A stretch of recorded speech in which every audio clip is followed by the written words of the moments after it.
Manuvia, a sparkling gem made rough stone, seat of political power in the Kingdom of Vale. Open gang war looms on the horizon. A lone thief with a past as dark as Manuvia itself picks the wrong lock and opens the wrong door. Shadows still cast in the dark of night, underneath the Long Moonlight.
Good evening, one and all, and welcome to Bookfest, the Iron Age Book Club. We are here meeting this evening, Hail the Iron Age, and if I can say first thing for everyone, thank you all for 1,000 subscribers to my channel. I just hit that today. I don't have an applause button to play or anything like that.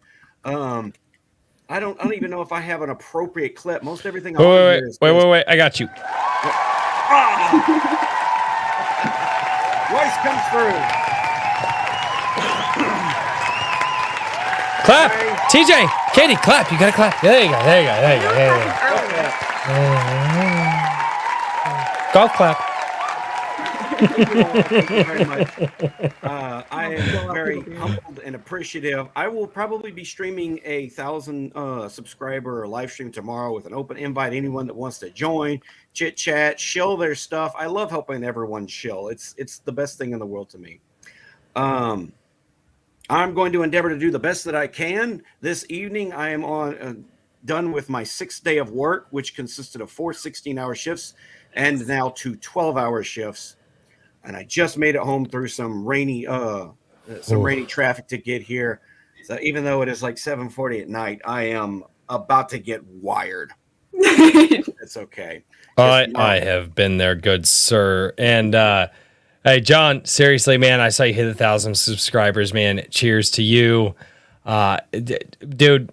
You've been doing some awesome work, shouting people out, bringing people on, having fantastic discussions. Even discussions that you think weren't fantastic. On my end, they were. Dude, I love the hell out of you. You're doing awesome. So cheers to you. Chat, cheers to John.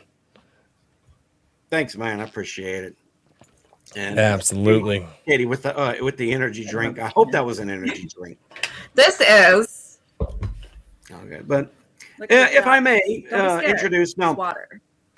For those who did not watch the inaugural episode over on Periaps's it was on Royce's channel. Yeah, it was on mine. Yeah. The Iron Age Book Club is simply we get together every now and then and we discuss a particular book that is specifically within the Iron Age, or sometimes it might be outside. We were having that discussion not that long ago.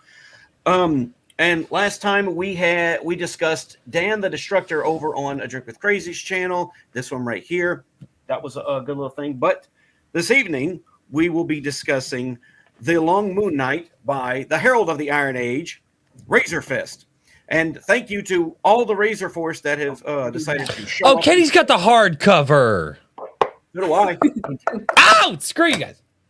It was like a couple bucks more, and I was like, I'll do it. I was not going to do anything less for Razor Fist. I got both of them in. How to tell you're a poor? You get the soft cover. Oh.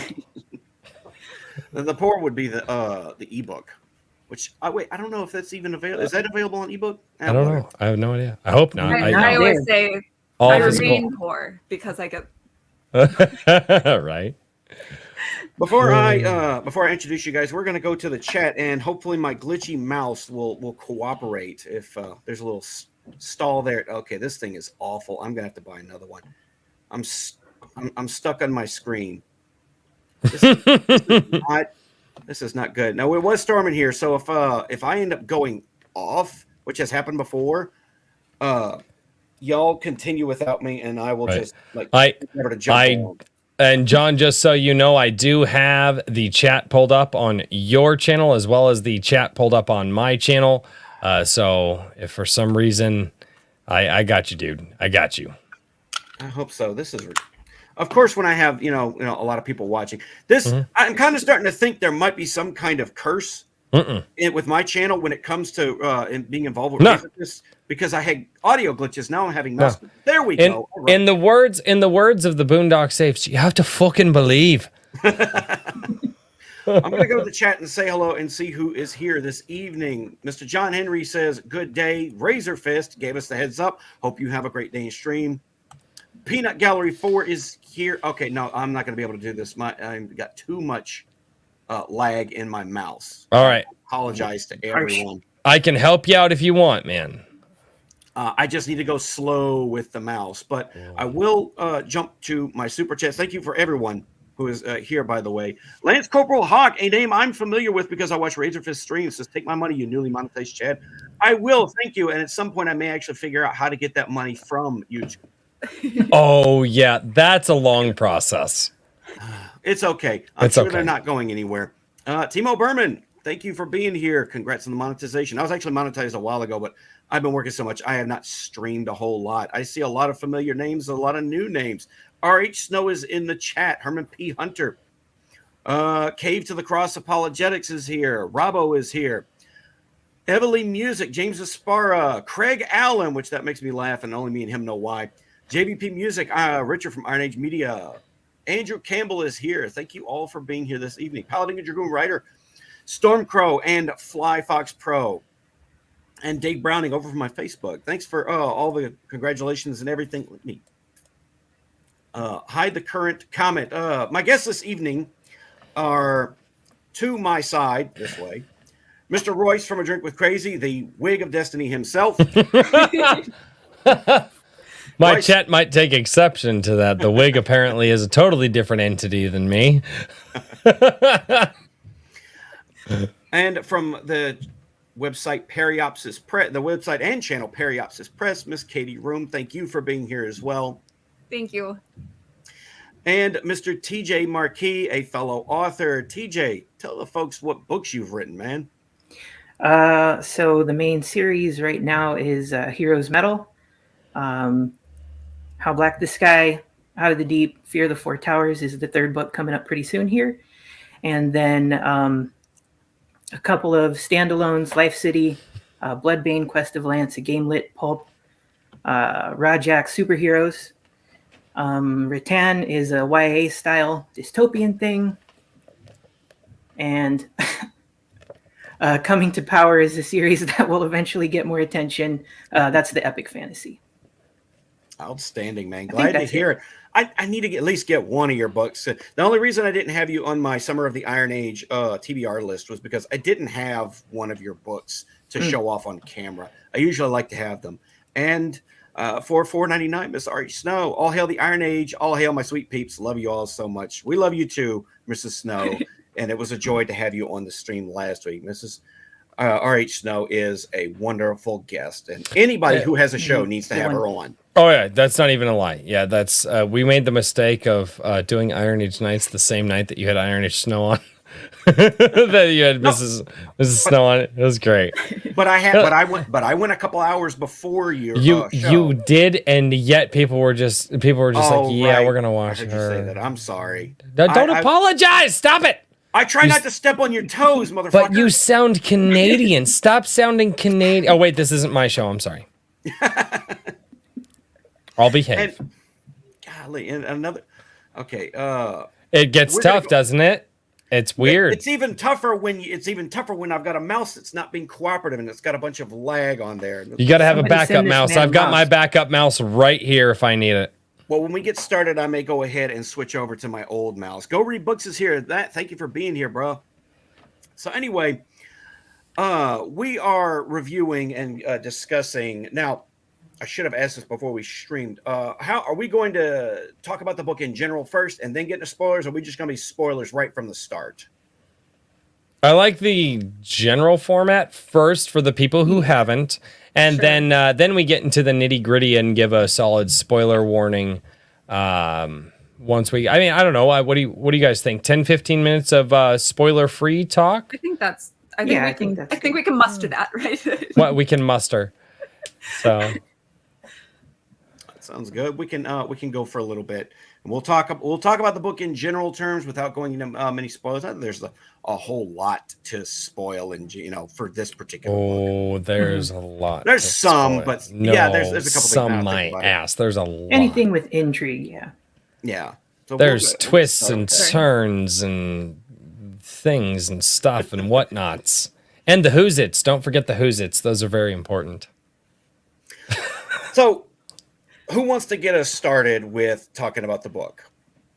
Because do we just want to sort of start with just how we each would describe the book to somebody who hadn't read it yet?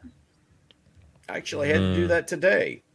Really? I actually had it at work, and in some of my downtime, I was kind of brushing up on it because I have read and reviewed it before, and you guys can go and find that on my channel. It was one of my earlier reviews, and I stand by it. So I was brushing up on a lot of what was going on. Somebody approached me and said, "What are you reading?" And if you're a book reader, Royce, you probably have not encountered this before. Oh, thanks. I appreciate it. If you're reading in public, I don't do that. if you read in public enough, eventually you get this conversation. Hey, what are you reading?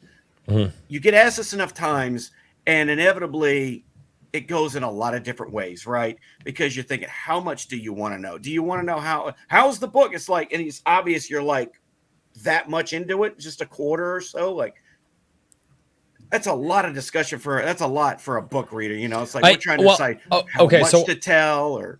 I have had that. I'm in a bowling league. I'm on a bowling league. And my kids are also in a bowling league. So usually, take the kids to bowling, and I'll sit there and read while they're bowling, and people come up, "What are you reading?"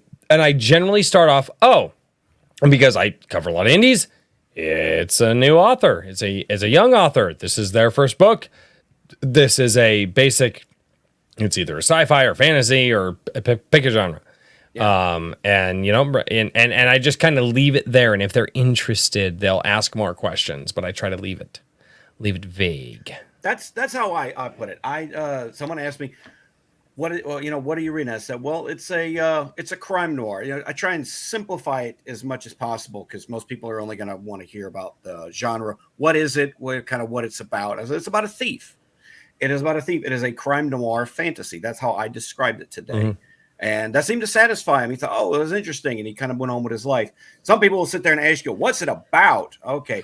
Then we're getting into a little more detail. No. I would say it's about a thief. It's about a thief. It's about a thief. And a little bit of sticky fingers, a little bit of stabby. All right. So if I had to take a crack at it and I had to answer Katie's question, how would I describe this to somebody who hasn't read it before? The way that I would describe it is this. It is the first take at a book written by a rather large personality on YouTube. Very well written, first of all. Second of all, it is a crime noir that follows a thief through his adventures, and he is a thief that kind of steals himself into an adventure that he wasn't quite ready for, with consequences he's not quite ready for. And then in addition to that, it is also a book written, and it uses the English language in a way that has not been used very often in recent years. This is definitely a book that feels like it was written by somebody who definitely has a handle on the English language, and it makes you feel like you're reading something not from the modern day. So it is and because of that, it is a fantastic way to escape from the day-to-day. And that would be my description. That's how, what are you reading? How would I describe it? That would be it right there. Nice. All right. I probably would reach for simple. I probably, if I was asked what I was reading, I probably wouldn't bring up noir because I don't think that a lot of people know what that means anymore. I probably would say dark fantasy. But Ooh, that would work. Yeah. It certainly is noir. It fits all of the crime fantasy, maybe crime, like fantasy crime, like fantasy, maybe, something like that. Oh, I didn't even think about how reductive you have to be. Yeah, I might say something like that, crime fantasy or a fantasy heist. Sure, crime fantasy. If you say fantasy heist, then you compare it to Mistborn, even though there's not a lot of comparisons, but there's a kind of similar vibe.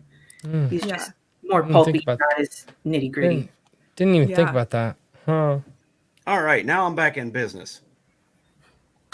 Are you sure? Yes. Okay. I'll prove it right now. Go into the chat. Thank you for the $5 super chat. Lance Corporal Hawk.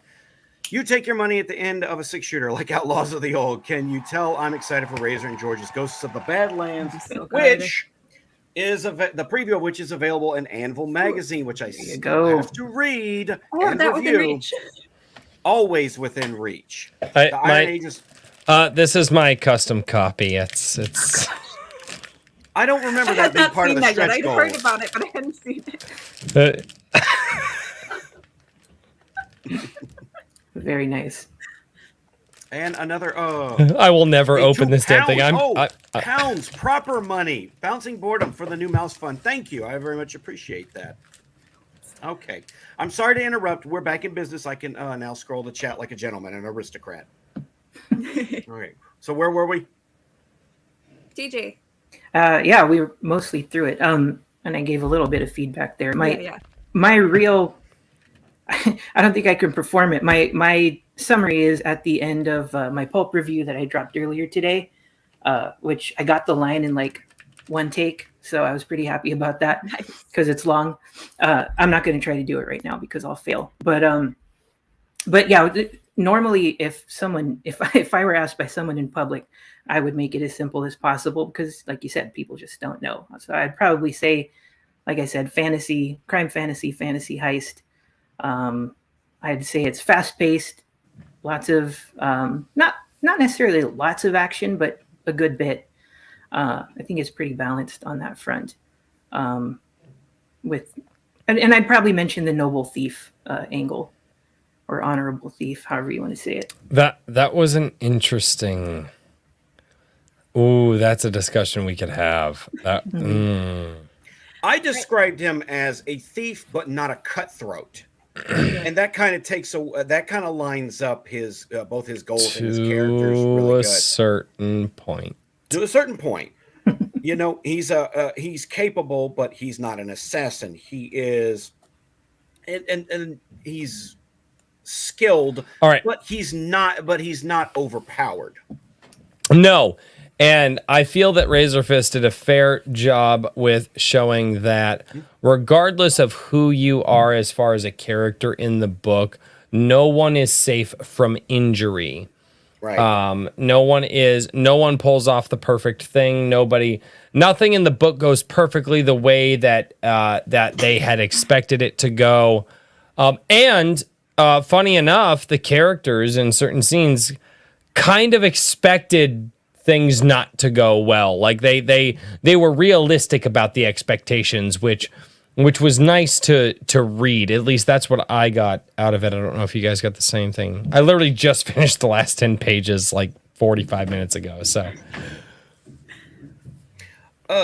that's a good question. Royce, what was your reading experience like with this? Because you're a newer reader than the rest of us. No. Listen, I think that's important. I think it's good, but it's interesting to get the perspective of someone who found their reading voice a little later in life. Well, yeah, you have a lot of different expectations, I think. I do. I grew up on a lot of classic literature, and reading for me when I was young was a chore. As I've said to many people before, reading for me was a chore. It was made to be a chore. Reading got in the way of the thing that I wanted to do, which was go swing a stick in my front yard and pretend to fight whatever story that I was fighting at the time that I created in my head, right? Like that's just how it was. And as I got older, became a father, I was like, I should read more. And I didn't know how I was going to read more. And then God was like, hey, by the way, you're going to do this now. And I'm like, all right. So, no, I, as somebody who, again, the classics, I mean, my Dante's Inferno is right here. Well, I don't touch this one. That's my 1881 Dante's Inferno, but I grew up with a lot of the classics, and my reading experience with this, Razor Fist uses, I believe the word is his elocution, I believe is the word, with the English language is impeccably well done because oftentimes with some of what I've read from a lot of the newer writers, you can tell they're still speaking in the 2023 language that we speak in, right? Mm-hmm. And so I never get the sense that I'm necessarily leaving or enveloping myself in the world because we're still speaking in that language. Razor Fist made full use of the English language, or as much of it as he knows, and was able to take me out of reality, take me out of the real world in certain instances. And the language that he was using, words that he was using, really made me think, wow, this reminds me of the older language, the way that the classic authors used to use language. They didn't stick to the couple hundred words that we commonly use in our day-to-day like a lot of modern authors do. He reached out of the bounds, stretched into that dictionary and that thesaurus and all of that stuff, and really made you feel like I genuinely felt like I was reading something that wasn't modern day. And that was a very refreshing experience for me. Again, I grew up with reading a lot of the classics. I've read Mark Twain, don't like him. I've read Robinson Crusoe, will never do that book again. I've read a lot of things like Dante's Inferno. I've read Shakespeare. I've read Edgar Allan Poe. Things like, I grew up on a lot of that stuff. And so when I read Razor Fist, I knew he was going to use bigger language. I did not expect to feel like it was a language from a long time ago. And that was really refreshing for me. Yeah. He wanted to do a pulp, and he succeeded in that. He definitely pulled off this style. Not this. This would be my first pulp ever, so I'm new to this. So. Yeah. I mean, if you go look at the Conan stuff, it's an easy way. The Shadow stuff, all that. I was sort of half expecting, and I mentioned this in my review, that he would use more of his script writing voice, more of his rant type voice. And I was just kind of waiting to see, like, if he does that, like, how far can he take that? Like, because writing 40,000 words at that, with that kind of pacing and just kind of that tightness, would be something else. Well, and it's how it pop up here and there. So it's like, it's still got his voice in it, but he wanted to emulate that pulp style, and I think he did. He doesn't script any of his videos. He'll bullet point his videos, but most of that's off the cuff. Yeah, so it's crazy to me. It's so that is where obviously I'm in awe of his ability to do that too, man. Because I meant to say this when he was here, but I'm a lot like Razor Fist. I have all of the anger and none of the talent. It's you can see how many jump. It's always kind of hit home for me that a lot of the criticisms that he levels at like Movie Bob are applicable to me as well, especially the jump cuts parts. But what can I say? Of the two things that I suck at, talking scripted or talking off the top of my head, talking off the top of my head is the one I suck at the least. I can't read from a script. I can't. No. I can't. I cannot read from a script. If I read from a script, it's going to be terrible. Having a well thought out idea prior to doing any of the videos that I do seems to be the best for me. And again, I just jump into it and just, make sure I know what I'm talking about. And so now Razor Fist has mastered it much better than I have. but I feel that I could be hot on his heels here with a little bit more practice. But I think we overshadowed Katie here in our conversation. Oh, I was Katie. just gonna say that I was in like stage in high school. I had several lead roles in high school productions, mostly Shakespeare, and so I have a script voice, like a standing on stage voice, and I can hear that when I record, and I'm like, I'm just gonna stream this and never listen to it again. It's fun, isn't it? So Katie, what did you think of? What were your first impressions? How do you think that he kind of pulled off the book? Because it's big. I'm sorry, John. It's your show. Oh. I'm not used to being a guest. I'm so seldomly a guest. Sometimes when I hear your voice, I'm not used to being the host. No, John. I'm sorry. Friday night. I was typing something real quick.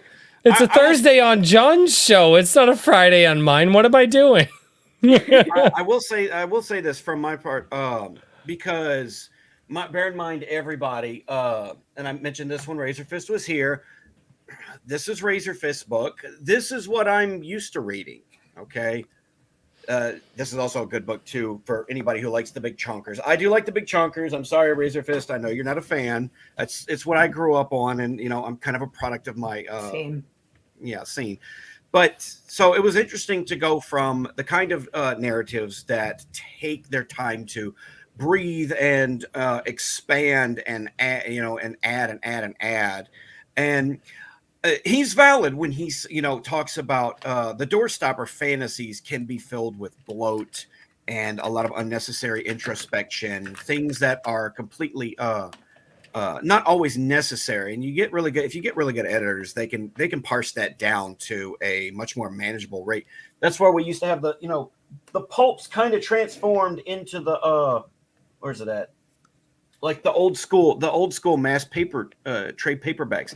And instead of pulps being one story, now we're in where you've got a whole series that is a little thicker than the pulps, but a lot more bite to them. So this was a bit of culture shock for me, because going into 40,000 words, and a lot of epic fantasy authors can shit this out. Thomas Howard Riley. Follow him on Twitter. He cuts this out of his manuscript. He cuts this like 4 or 5 times in his manuscript. So I kind of, and being an author myself, I kind of had a little bit of inside baseball look into, like, I understood a lot of what Razor Fist was trying to do. And in listening to some other people's reviews about this, a lot of their complaints were that the book wasn't something it was not trying to be. For instance, there was one reviewer who mentioned that the scenes in between the impactful action, there wasn't a whole lot to bite onto, but it wasn't trying to do that. It wasn't trying, the quieter moments, the moments where you breathe in between this heist and that heist, or this action scene and that action scene. Razor Fist definitely wanted to keep the narrative as parsed down as possible. I mean, those moments were there for levity, as all stories need to have.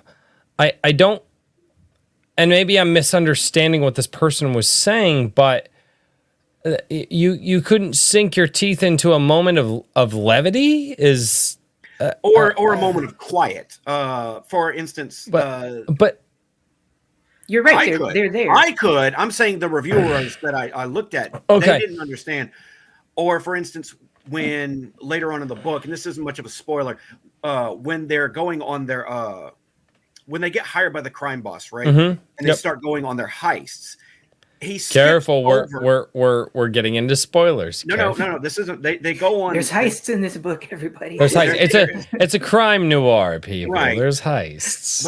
But he doesn't focus on the heists that don't matter. He mentions that there are other heists that they're going on, but those are the ones that go. I enjoyed that. I actually, because not every moment of every person's life matters to the overall story. Right. And I caught that he did that. And the one thing I really liked that he did, he didn't even put a number to it. There's an innumerable amount of that. It could have been 2, it could have been 5, it could have been 10, it could have been 20. We genuinely do not know. We know that there was a certain amount of days that have passed, but we don't know how it all played out.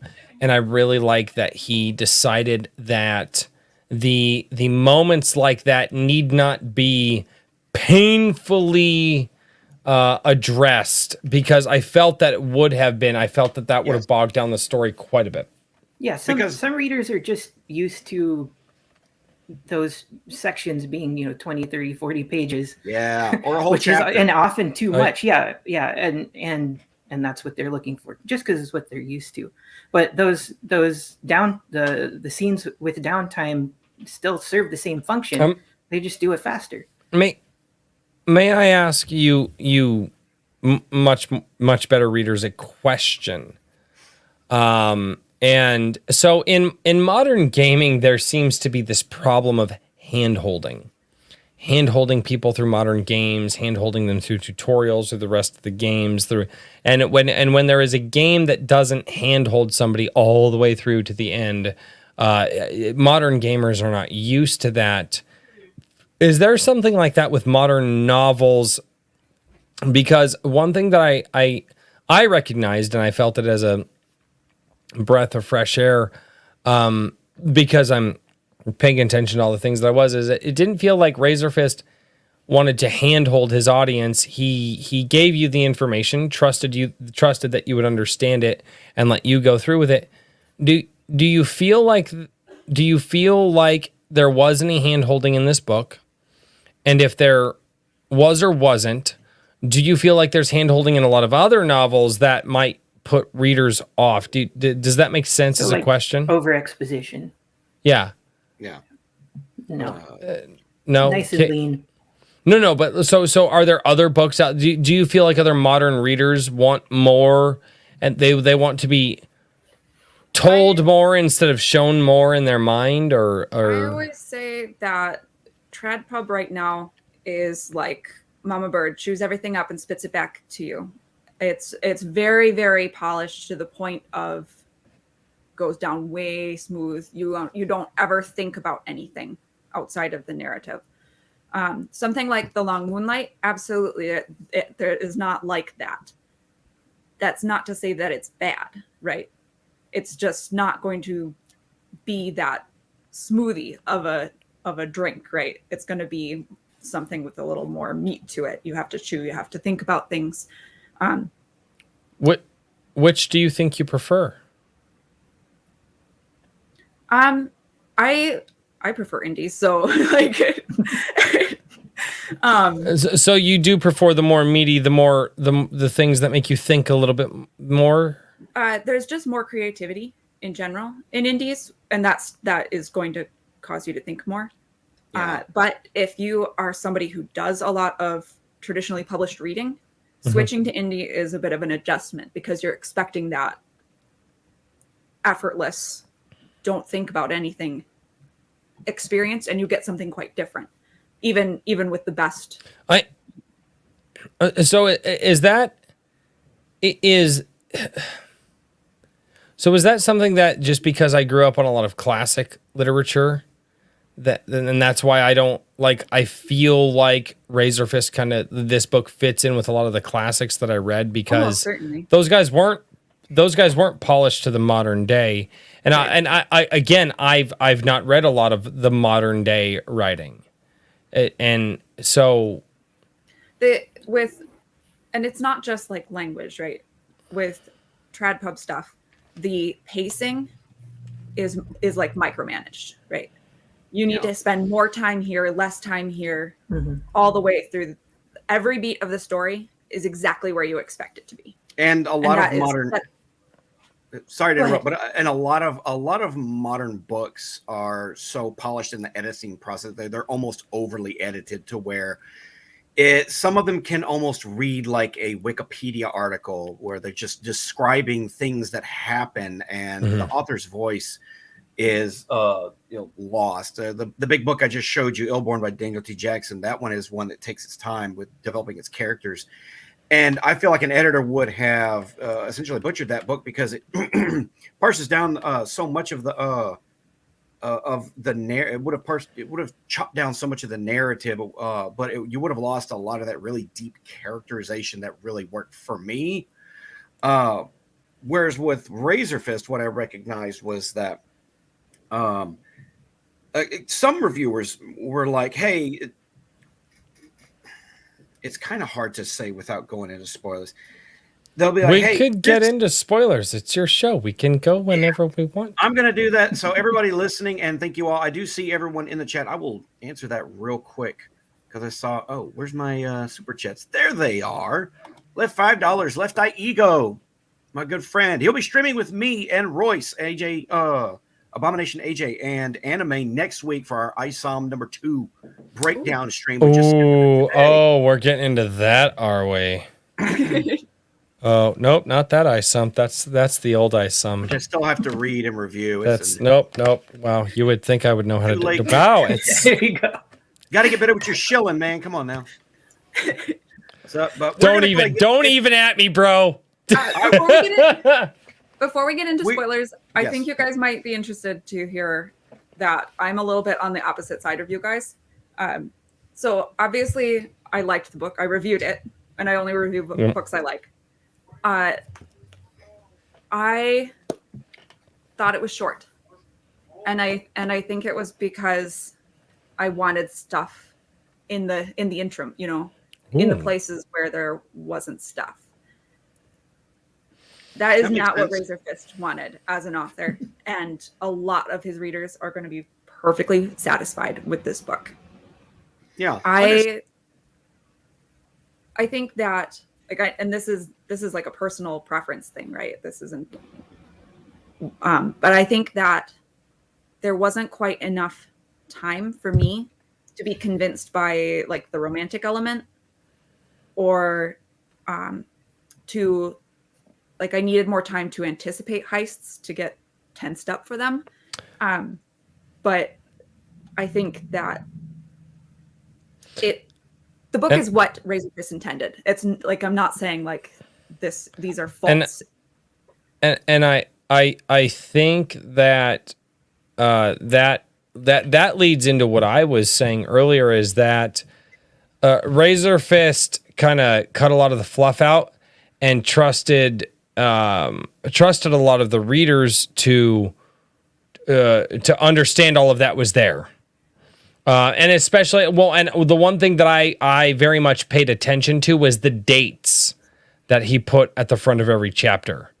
I paid attention to the dates, and I'd see the date, and I would actually, because again, he used very different months, a different nomenclature for the dating. And so I would see the date, and I would go back, and I would look at this date, and I would go, okay, we are roughly this many days or weeks away from that. So before he even had mentioned it in the chapter, I knew that that much time had passed. And that's just because I looked at the date, and I was like, okay, if it's important enough for the author to put the date there, it's important enough to, and so I went back and I looked at that. And so for me, what you were saying, like I with the passage of time having been in the beginning of the chapters, I just kind of was like, okay, certain things have passed, and so on. Was that a factor for you, Katie, or? So I think that, and this, like, it's all preference, right? Yeah. A lot of, especially of pulp readers, are going to be pleased to see a line like now I'm going to forget the exact phrasing, but it's like one thing led to another and their relationship evolved, right? Like, and now they're a romantic couple. And well, on that note, I'm gonna go ahead and spit Yeah, because we're gonna get I got some things to say. There's no way to talk about a lot. Katie and I are gonna go rounds right now. Like right. So everybody who is listening, we are about to get into the spoilers of the book, the details, the nitty gritty. If you have not read The Long Moonlight, which I do recommend you read, go now and buy it and read it, and then come back to this stream that I hope you will remember to come back and watch if you are so inclined. But we're about to get into the details of the book that if you haven't read it, will spoil a lot of things. So this is your one and only spoiler warning.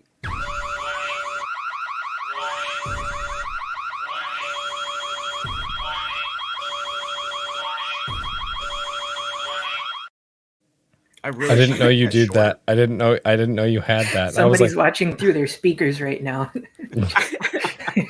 Okay. I didn't blow out anybody's eardrum. Okay. So, the spoilers. All right, let's get into the romantic. God, I don't like starting here, but Katie, did you not see that was going to be a thing from the first chance meeting? Oh, absolutely, right. Okay. But, okay. Yeah, telegraphed for sure. I am not the same gender as you. Just spoiler alert. All right, no. No. Yes, it was. You mean there's John, you let a woman on the stream? What the? I like a little bit more of a, here's what happened, right? that brought them to that point. And to be honest, the whole thinking about whores the very first time he meets her was not really a turn on for me. I was a bit like, okay, getting choked by a prostitute. That's what he thinks of. And that's supposed to be my on-ramp to believing that they're going to have this romantic relationship. Well, so it didn't start well for me. He's a troubled man. Yeah, that one. No, that was a little off-putting, but I was like, but obviously when that line, obviously there's that line there, and as the story goes on, though, you start to see how he kind of changes from being that guy, and you realize his distaste for having been that guy, because it's even said in the book that that's just kind of the life that he lives, and it's just one of those things that he has to put up with, but. Over the course of time, the romantic relationship build, and there's some smirks, some glances, some subtle nods. Okay. Do you think Razorfist played it too subtly? Because there was a lot there, and obviously there were time jumps in the book, and every time jump there was I felt that there was a little bit more. There was another smirk, there was another nod, there was more playful jest between the characters in the time jumps. What? Yeah, so it's peppered in adequately, I would say. So Katie, you're saying I'm talking to Katie. Well, no, but I just. But that wasn't. TJ talk too, right? So was that enough? I mean, Katie's like, no, that wasn't enough. Gentlemen, do you think that was enough? I would agree that it could handle. Sorry, John. It could handle a little. It could handle a little more without losing much of what the book is, like maybe 20,000 words. But it's like Katie said, he wanted to do this length. Okay. Bam, he did it, and he made it work as is. But I think it could have handled a little more. I think what I would have liked to have seen would have been a noir standard main character soliloquy. Little more brain, not a ton, because this is pulp, right? We don't need navel gazing. But I would have liked a little more, of a inside look at what he was feeling, and that's probably just because I'm a female reader, but I think that the style that he's going for, that pulpy, it's communicate and don't bloat it, right? So there was not a lot of bloat in this book. They're yeah. No. Understanding that he is someone who despises bloat, I'm not surprised to see that it was the narrative was as clipped as it was. But For me, almost too clipped in some. I think not, that's a common thing that a lot of folks, a lot of the reviewers who weren't big fans of it, including a mutual of ours, who didn't care for how it hit its beats. For me, I will say this: the romance, like I understood what he was going for. Okay, you've got meeting, relationship build up before the unfortunate and untimely end of Sarah's, and how to romance is not something that is really rushed, right? A genuine affection is not something that is rushed, but in such a short narrative, he kind of had to scoot past the initial stages of the relationship building up. For me, it worked because I think that with the little bit of space that you had, you didn't really need to see the beat by beat of the romance building up until Saris became as beloved to you as she was to him, mentioning that their relationship was growing, which some reviewers I found didn't really pick up on all that much. So it did work for me. I understood what he was doing. Worked. Yeah. Question. Did anybody else read and put serious thought into the dates at the beginning of every chapter and how far apart that was? I think I probably skimmed all the headings, not intentionally. But I just did you look guys at those numbers? Did you guys? It's hard for me to retain. It's hard for me to retain that kind of information, especially for Same. I appreciate that he made up an entire calendar and days of the weeks and things like that. It doesn't stick in my head, right? Unless I have to live in a fantasy world for quite some time. But we'll see this. Katie, did you by chance? No, I'm same as John. Am I the only one that paid attention to the calendar and Yes. literally counted the days in my head as to how far? Okay, so, wow. You bunch of fucking novices. No, I'm just messing with you guys. No, and here's why. So one of my favorite books to read, and it is not accurate to the time. And if Razorfist actually saw this episode, he would kill me for it. Which Razorfist, if you're watching, one of my favorite books that just drew me in was Manhunt: The 12-Day Hunt to Find Lincoln's Killer. It's not historically accurate, but the way that it is written.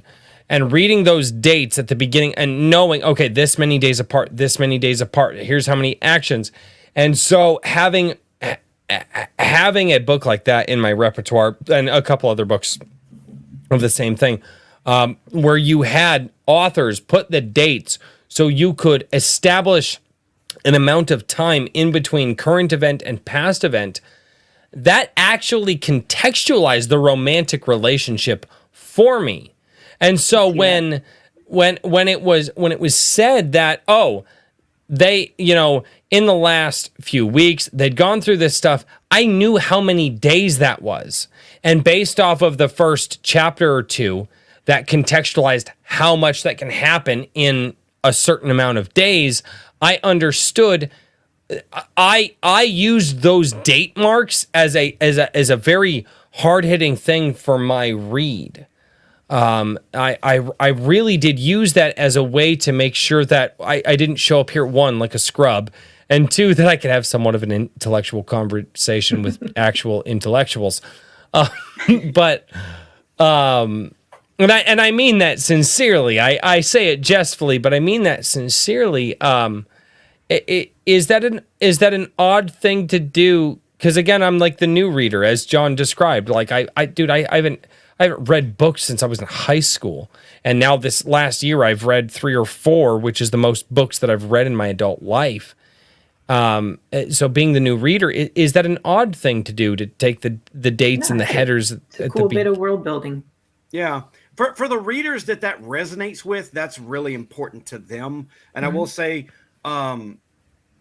the appendix at the back of Death Mask that brings about is all about the world building, and it actually has like the calendars available for you to look at. That really helped me a little bit too, especially with this book, in understanding the context of the little bits of minutia that go on in the world building. So, is that longer as well?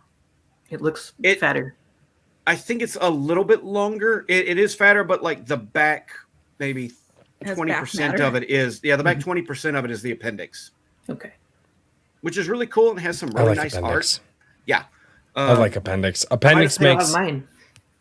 Apparently, a lot of people asked him for an appendix, so he included it. And it's to me, it's essential.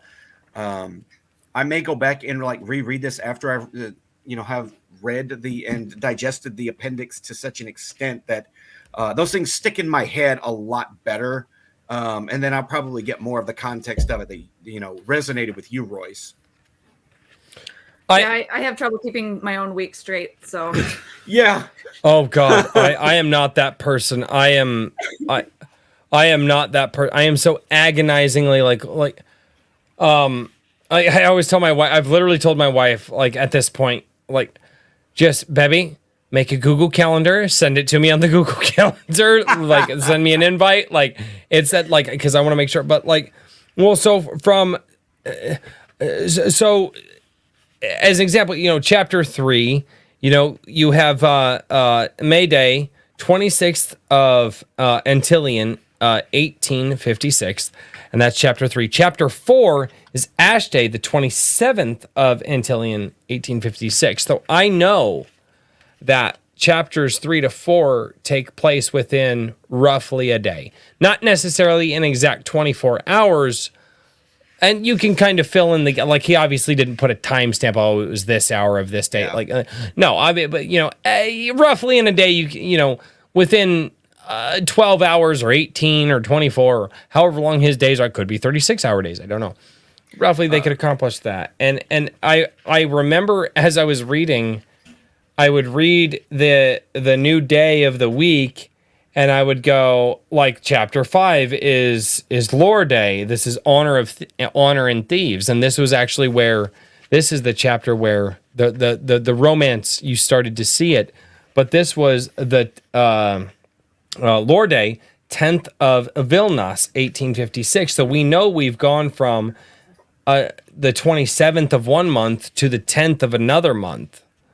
So you're making me feel bad now that I didn't go this deep into it. I really wanted to digest the story. Are you kidding me? I was like, dude, I'm going to show up with these guys, and I don't want to be a scrub, so I need to pay attention to the fine details. I'm two authors, and Periopsis Press is going to have the best professional reviews in the next 5 years. I didn't want to be a scrub. I'm sorry. I think that. He expects you to make those jumps that you're making, right? Okay, this much time has passed, so it's natural that the X, Y, and Z has occurred. And I think John mentioned the idea of we as readers are just supposed to understand, and this probably goes back to what Royce was saying about hand-holding, right? The reader's just supposed to understand that things have changed. Yeah. I picked that up through the narrative alone. Right? Oh, well, good for you. I needed dates to do that. All the authors in the chat listening right now, you got, and TJ especially, Royce, you don't understand how disorganized a writer's brain really is. I'm a songwriter. Okay. Are you kidding me? Well, you want to go toe for toe? Let's go. Although Razor Fist is very explicit. He's very he's damn near artistic when it comes to that level of planning that he puts into it that he mentioned. But hold on. Before you go further, everyone watching, if you guys could, everyone's links to their channels are in the description to this video. If you guys could, thank you for whoever's watching over on Rumble. If you guys can go over there and give me a little like on the Rumble and chat, help boost us up in the algorithm over there. Trying to build up Rumble. It's the best new tech site that I'm going on. May I help you with your shill, good sir? Yeah. Because this is something that I have noticed on my channel. Guys, if you're over on Rumble, one of the things that Rumble does in the time slot that you're in, there are a bunch of live streams going on right now on Rumble. But if you hit that like button, you hit that plus button on Rumble, it will put John's channel on the front page if you get enough people to hit it. I know because it's happened on my channel and it has happened multiple times. So there is an absolute benefit to you guys on Rumble hitting that plus button, and it will elevate this live stream right now, today, as you're watching it onto the live stream. It's not going to elevate you in the algorithm later. It's not going to help John out. No, it's going to help him out today, right now. And that seriously is something that I tell people all the time on my channel.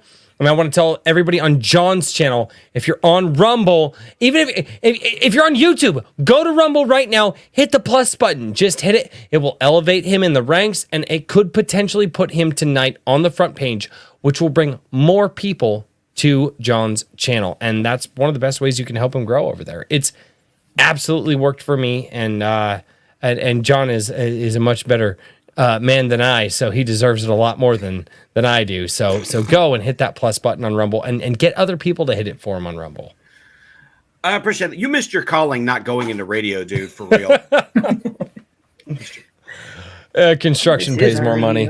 Yeah, you're not wrong. I listened to a talk radio for a long time, and one of the things they mentioned very frequently was, don't get into this if you want to make money. Construction pays more money. Construction pays really good money, and you've always got a story to tell at a party. You've always got a way to entertain people. Holy shit. But anyway, going back to the book, we touched on the romance and kind of the pacing somewhat. Let's get to the meat and potatoes of the book. Let's talk about Xerxes himself. I mean, he is, after all, the main character. So what did you guys think of Xerxes and how he progressed through the story? And I'll go last. You got to pick somebody, John. TJ. All right. I thought that he gave a good impression of depth. It's not all there, as we discussed. There's no fluff. There's no real time for like those soliloquies or anything like that. Like, even though Razor Fist, you could have gotten away with it on the roof, just thinking to himself about Saris and giving us all that stuff. But so I think that'll kind of spread out over however many books. I'm sure we'll find out more about his past and all that kind of stuff. But everything I think is in place to suggest that there's more there. So, like, was he more violent before? Has he been an assassin?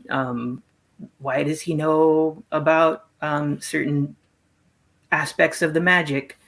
Just all that kind of stuff. There's a lot of things that are hinted at either intentionally or just kind of allowed to exist that I think can be and probably will be expanded upon. Other than that, I think he's likable, at least in the sense that he has a hard time walking away from other people being in trouble. And even with the kind of revenge that this culminates in, it still doesn't feel entirely selfish because he knows what the result of all that is going to be. And it's kind of cool and impressive that he's able to make this giant event happen just by, pulling a few strings and, whatever, doing a couple things here and there, and then just watching it. And I thought, for me, the most interesting parts were when it's actually someone else's POV and he is there on the periphery, scaring the crap out of them and, closing in for the kill or the steal or whatever it is. It took a lot from the shadow. You can see a lot of ways. Definitely get that. Mm-hmm. Katie, because I have something to say, but I want Katie to go first. So I think that he's an interesting character. He's not my favorite, just because I prefer Coggins and that type of person. For a side character, Coggins was well written. He really was. Yeah. I think I would I would have liked to see more into his brain. There was a lot of him being in shadow, where even the reader doesn't know what he's doing, I didn't feel close to him. I felt like I was watching from an audience position up on a stage, which works for noir, right? Faces obscured, shadows, like that's all to be expected. I think, again, it's all there. You're just expected to be able to follow with it. Like, you're supposed to be able to see from the little that is there that he has a past, that he's not that person anymore, that he's doing noble things, even as he's being a thief. I think probably the part that irritated me the most about him was that, like, his primary motivator was financial, even even after he was in a relationship, he was still very, until the end, right? When he spoiler, dumps the whatever they were, orbs. Yeah. Oh, I highly disagree with that. I 100% disagree with. I was surprised by that.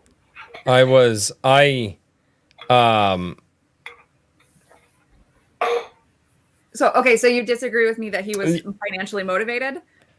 No. I disagree with you. I disagree that he was financially motivated up until the last 2 or 3 pages of the book.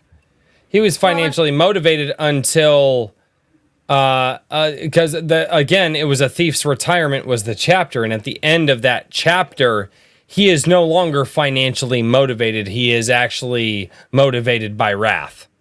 At the end of that chapter, the end of that chapter is like.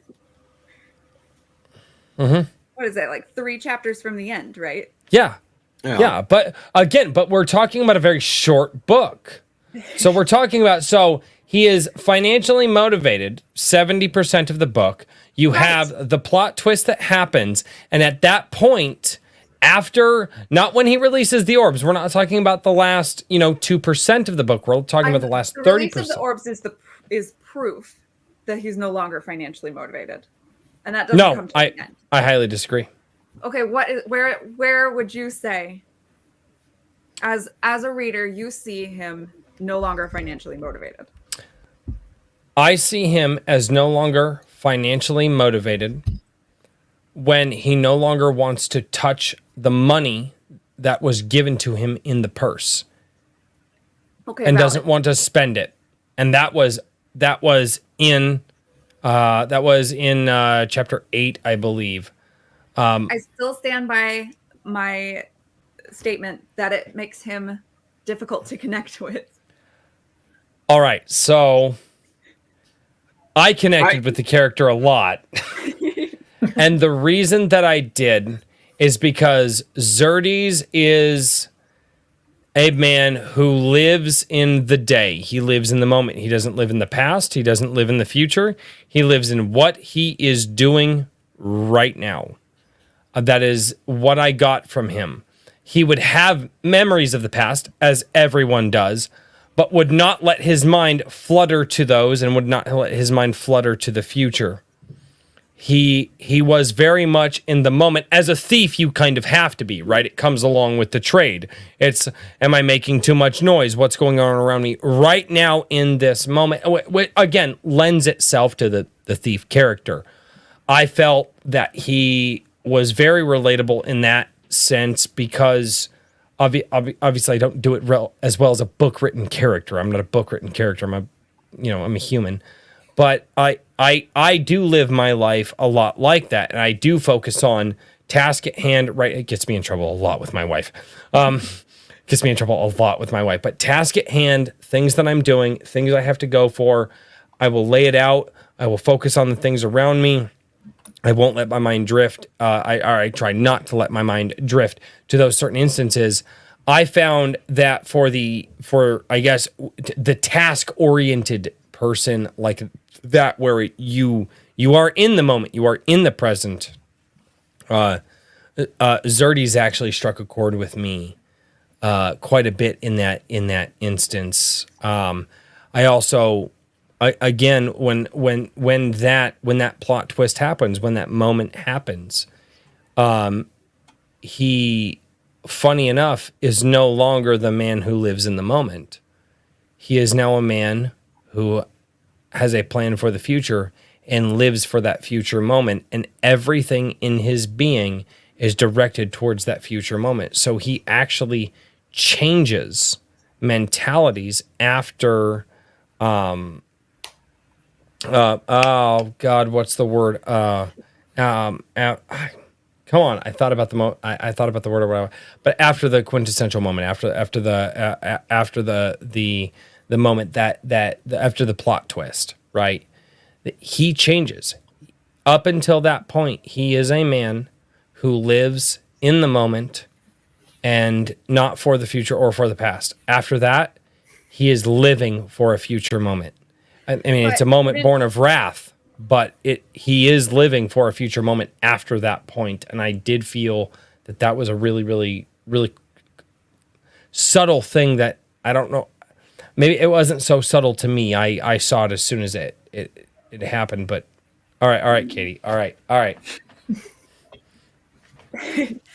But I just think that his primary motivator for the majority of the book, obviously he undergoes a radical change because he experiences something that you can't come away from not.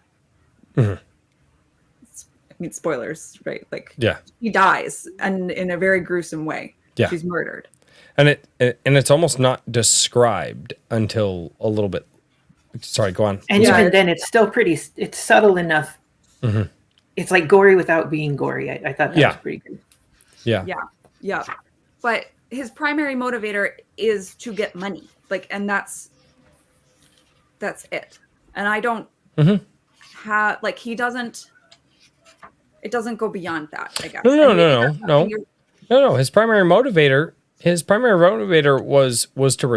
was to get out of the life, was to make enough. Yeah, his primary motivator in the beginning was make enough money to get by. Then he had an opportunity to make a large sum of money that would allow him to retire from that life that he lived.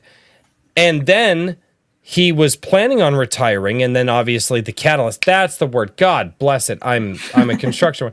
And then the catalyst moment happens, and his primary motivator, well, he had the money to retire. He could have walked away from it all, but the catalyst moment happens, and then there were three primary. There were three. Say there are steps. Yeah, I would say there's steps of his motivations. Now, and I would say it was thin, and I would say that retirement was vague, extremely vague, right? Oh, of course it was. I have no context at any point on what he is actually going for other than money, and then like I have money. Me and my lady are probably going to be on the run for the rest of our lives, and we're just going to move around and go. But we have the money to spend. They don't want for anything, but they're still going to be on the move. That was the implication, and the implication was there.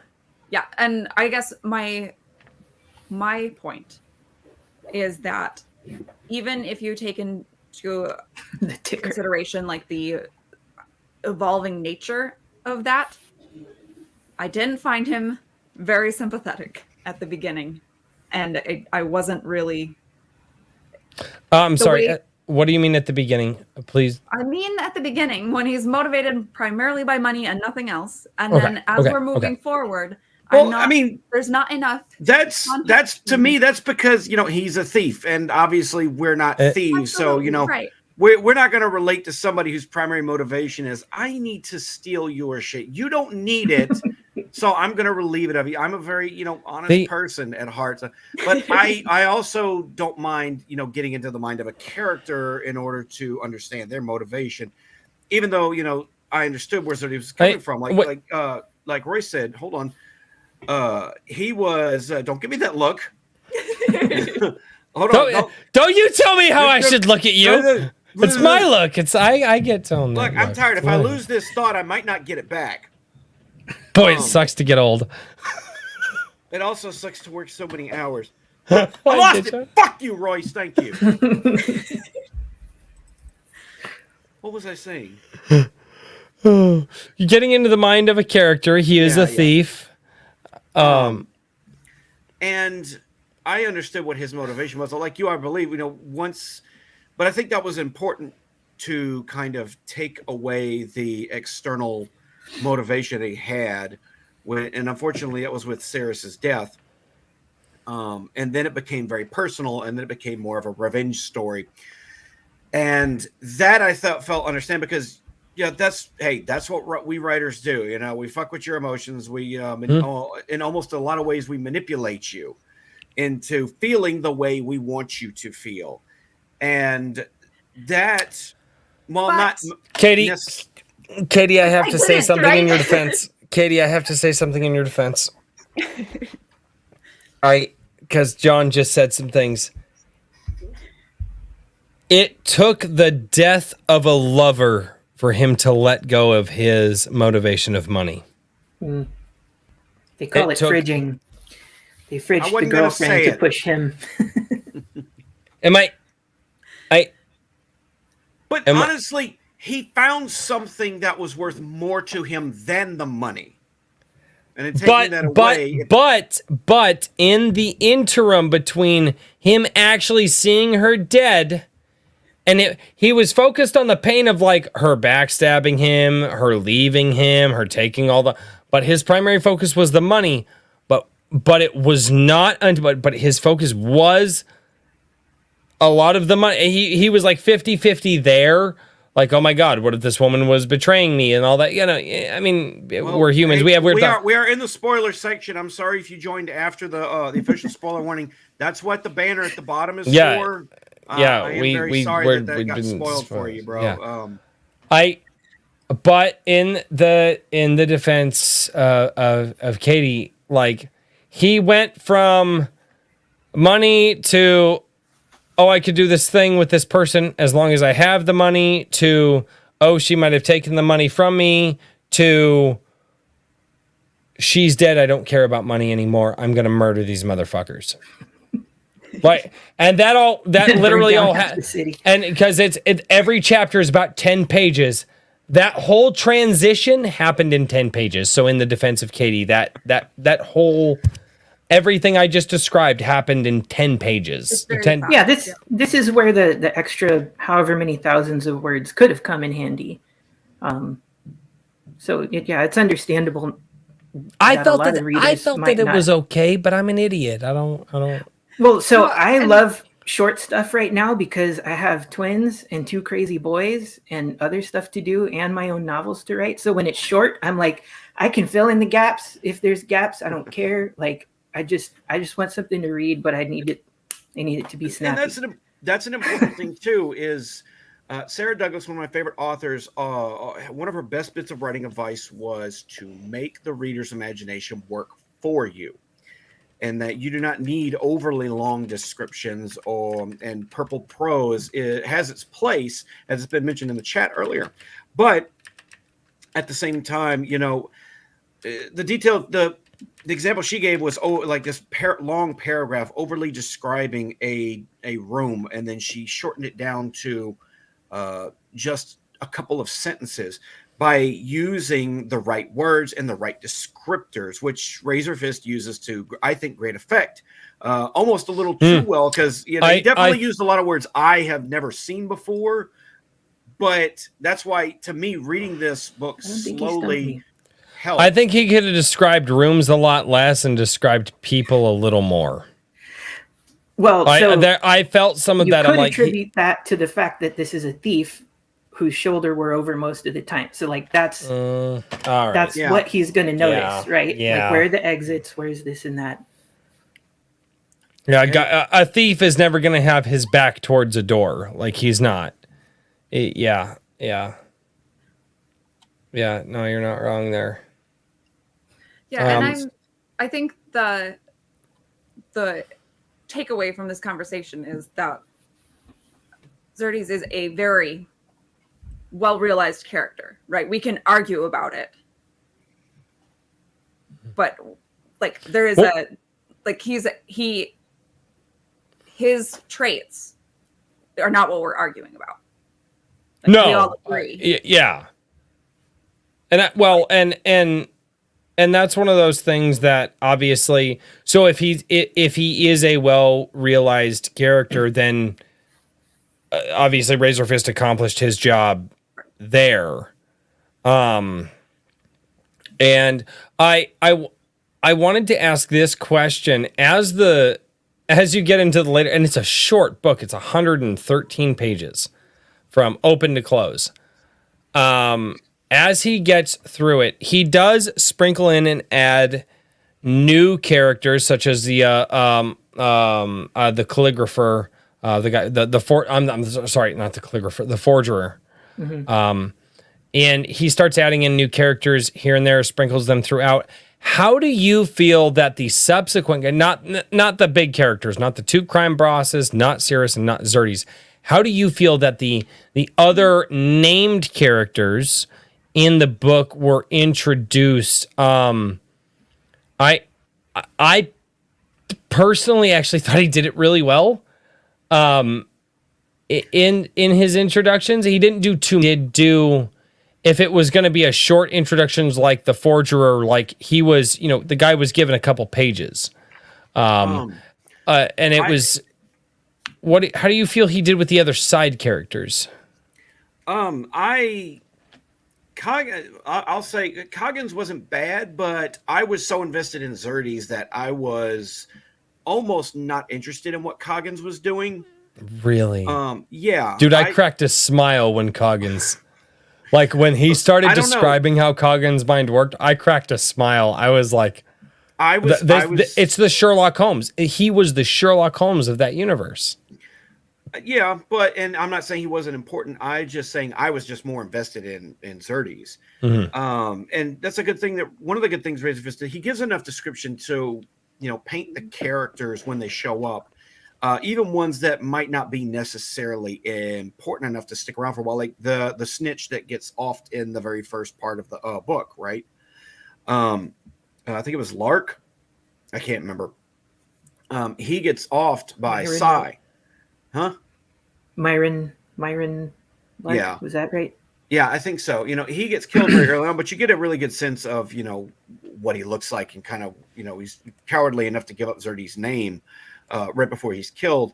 I think the crime bosses were pretty good. They were antagonistic forces, but in a way, they were almost less as characters and more just these opposing forces that were working together to kind of smash him between them. They didn't care that they had, given him his cut.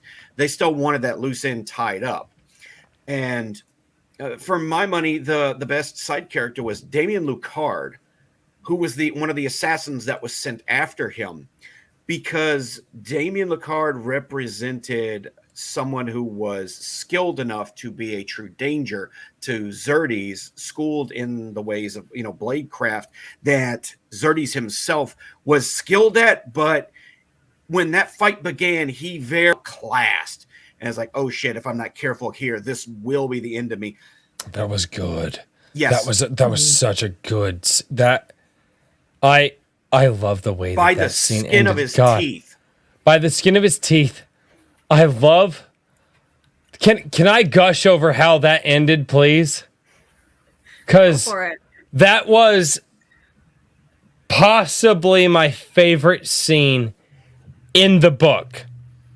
Damien Lucard, they're going at each other. They do a fight, and however the fight works out, and thank God Razor Fist didn't decide to describe the exact movements, because I think that's a fault on writers. Don't describe how body parts are bending and things. No.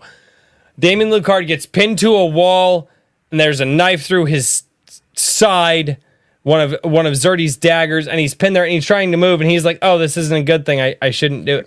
And he can't pull himself free. And Damien Lucard says something to the effect of, because he's pinned there, and like in his mind, he knows he's got the upper hand still, because he says something to Xerxes of, oh, I know you're a warrior, and and no warrior would leave their weapon behind. You will come to get your knife and like pull out of my stomach, and that's when I'll get you. And Xerxes was like, well, good thing I'm not a warrior. I'm a thief.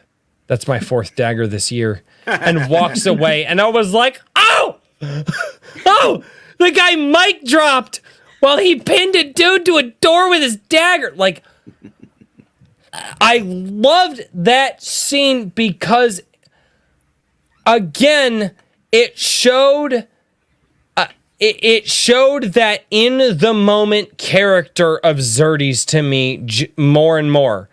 He doesn't have a lot of sentimentality. He doesn't think about the past a lot. He doesn't think about the future a lot. He is in that moment. And that was after he had hit the wrathful part. He's in the moment. And the guy's like, you'll come back and get your weapon. And he goes, why? It's my 4th one this year. I'll just go get another one. Right, because the weapon possessionship, that was important to Lucard. Because he was a warrior. He that was a important warrior. to him. His sword meant something to him. Xerxes' knives, he underestimated the type of character he was. Thusly also poetically hearkened to Cirrus and her weapon and the weapon that was important to her. And so if you think about it, so again, I caught that when he did that. His weapon was important to him. Cirrus' weapon, her weapon was important to her.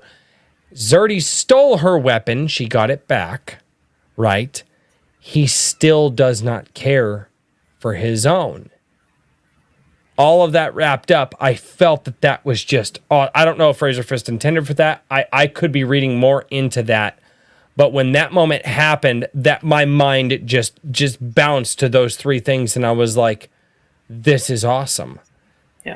Because it started the whole his wrathful moment, everything that he is going through, that he's pinning this guy who's trying to kill him because he is in this moment. He started this whole thing because the woman that he loved died, and now the guy is saying how important a weapon is to him. And this whole thing started. He met the woman who died that he loved. He met her over stealing her weapon that was important to her. Nah, I don't know. I just felt that was poetic as hell. Yeah, it works. I was going to say sometimes you intend those, and other times it's the subconscious doing all the work, and you just get lucky. Am I wrong? Okay, am I wrong? Did I reach too far on that, guys? No, it's there. It happened. We just don't know. It makes sense to me, even if I didn't necessarily pick up on it at the time. But yeah, and I notice that now. What about you, Katie? Oh, character? Yeah. Favorite small character, or do you want me to comment on Royce? Whichever you want. Okay, I'll comment on Royce, and then I'll tell you guys my favorite. Oh no, smaller character. So what you did is a textual analysis, and it's there. It's supported in the text. Your reading of it is supported. I don't know if we can say that Razor Fist for sure meant it or not, but like it's there. Unless he comments logically, right now. I don't think he did. 100% honest, I do not think he did. He may have just intended it to be part of the world, right? Warriors don't leave their weapons, and those two were warriors. Right. But yeah, and it does have a thematic impact, for sure. Yes. Subconscious. Well done. It's a powerful thing. Well done. I just, again, I don't think he intended it. It could have been ancillary. It could have been an ancillary point to the point he was trying to make about Xerxes. I don't know how many writers are thinking about ancillary points while they're writing a scene like that. Now, but I don't know. I've never talked with Razor. That would be one of the. What the hell kind of a question is that to even ask an author? Hey, were you thinking about this ancillary point that was like?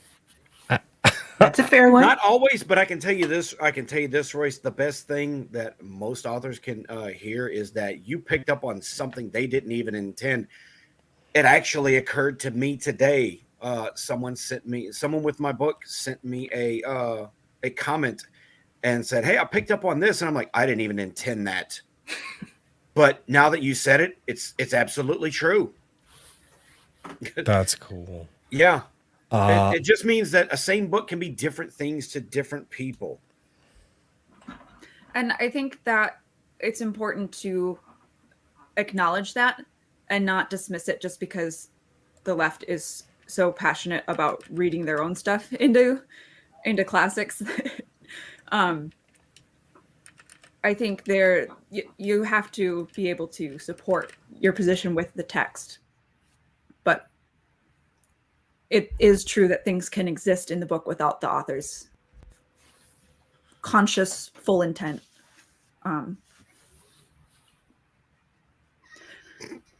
Okay, I'm going to give my favorite side character was Captain Bevins, whose death I felt was way more impactful.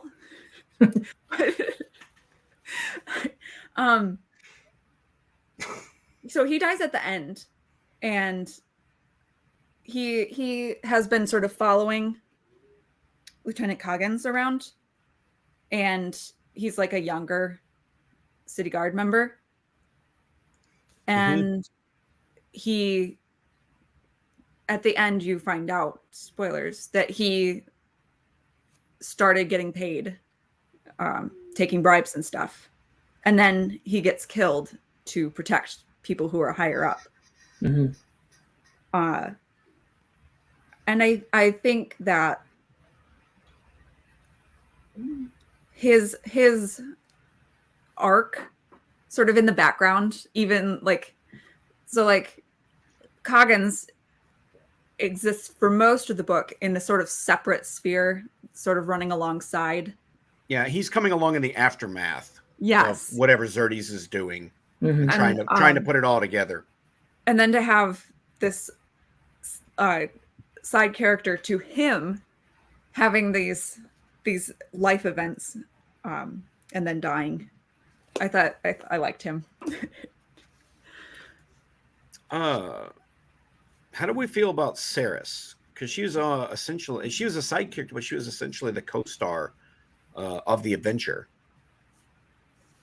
Because I liked her, but it's a bit of a personal preference for me because I'm old enough to have come from a time when the tall, statuesque Amazonian-style warrior woman was unique enough to be different, right? And even today, there's an abundance of them, it still feels unique and fresh to me when it's done right, which I think Ceres was done right, in that she was a different kind of strength to what Xerxes had. She was a good. I always say there's three C's when it comes to character building, character interaction.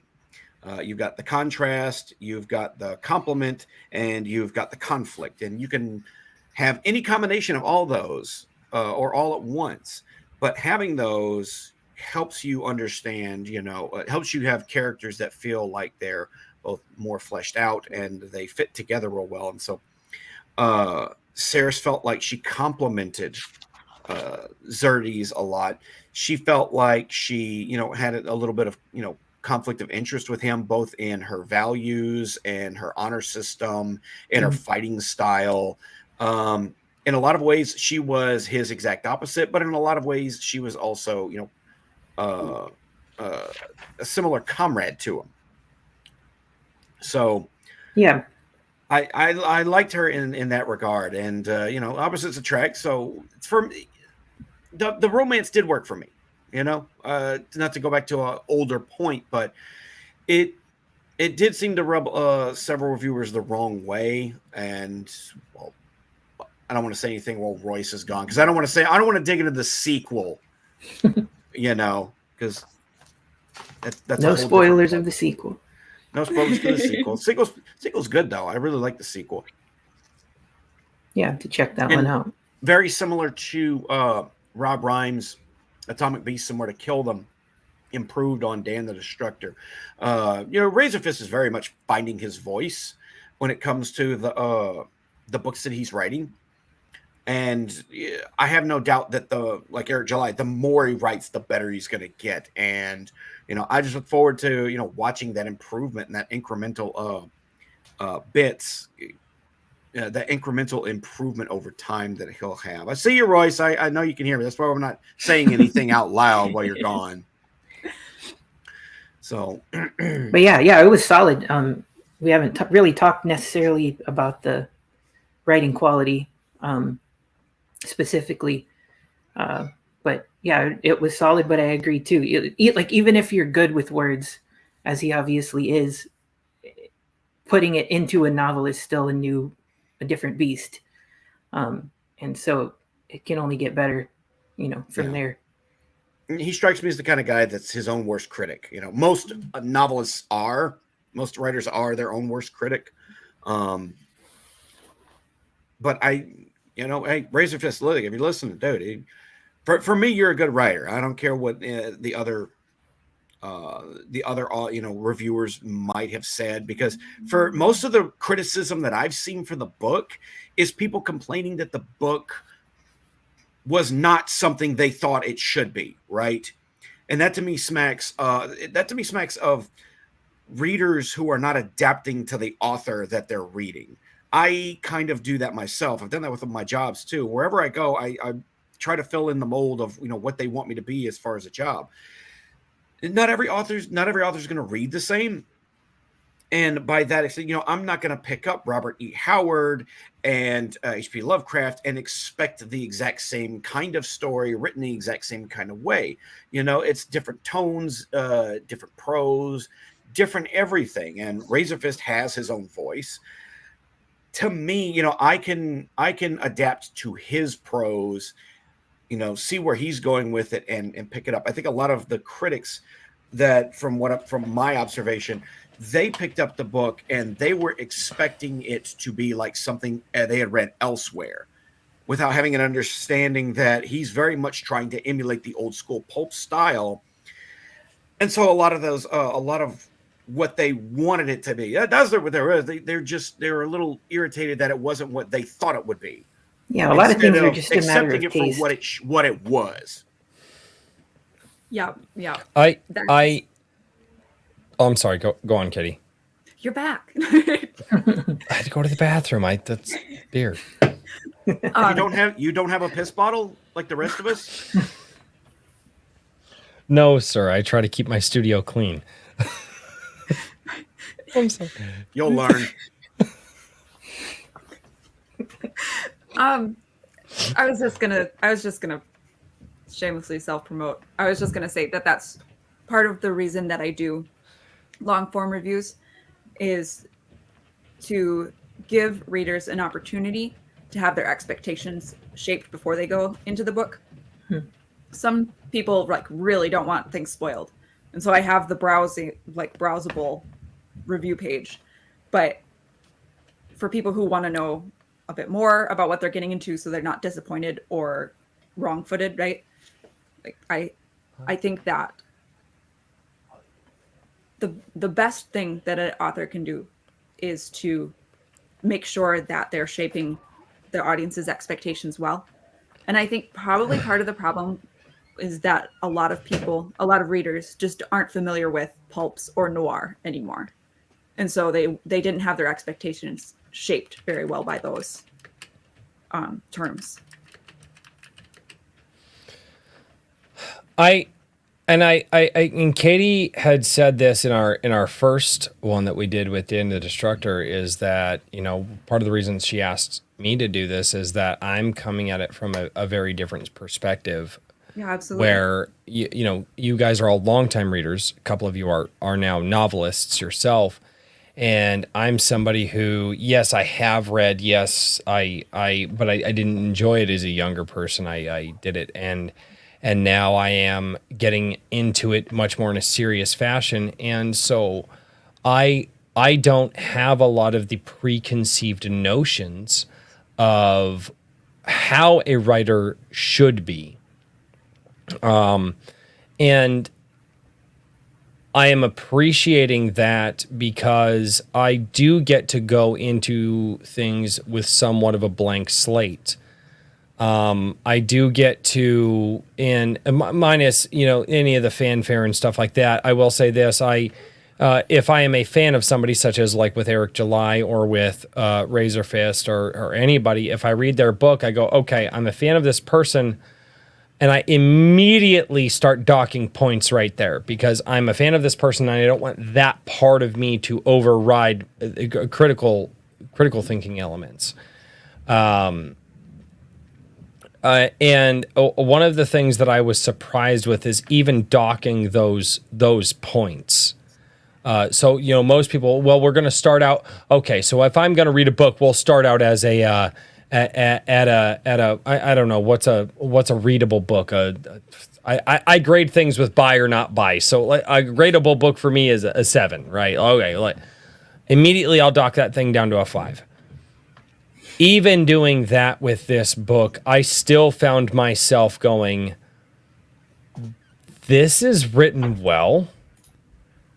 And again, I did the whole calendar thing, because I needed to read that out. John, don't read that out. Come on.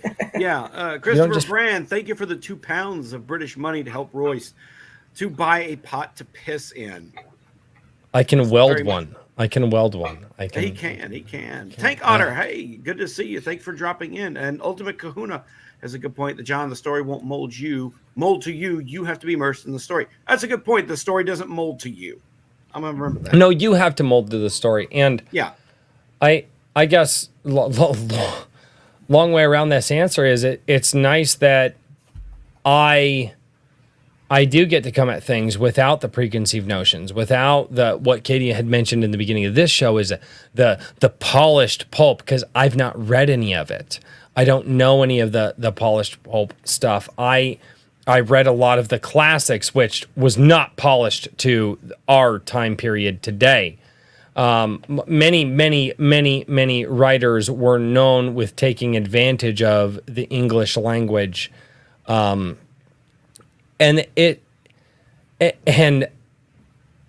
I will say this, after reading this, I want to see more of Zerdy's story and I want to buy more of the books with Zerdy's in it because is Zerdy's in Death Mask? Oh, yes. Okay. Okay. No, because I've read the last page and he said, Zerdy's will return but I didn't see Death Mask there. There were a couple of stories listed there. So I'm assuming that different, or maybe he just changed the name after the book was published. I don't know. But it is nice to not have those preconceived notions. And it is nice to that stupid flies. It is nice not to have to say, okay, this guy's writing this type of thing. I know exactly what they're going for.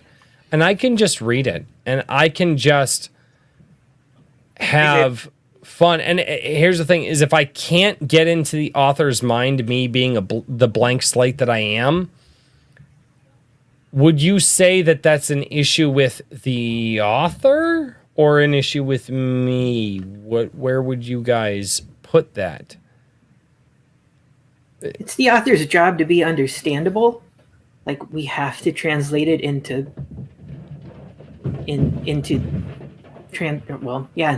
legible terms, I guess.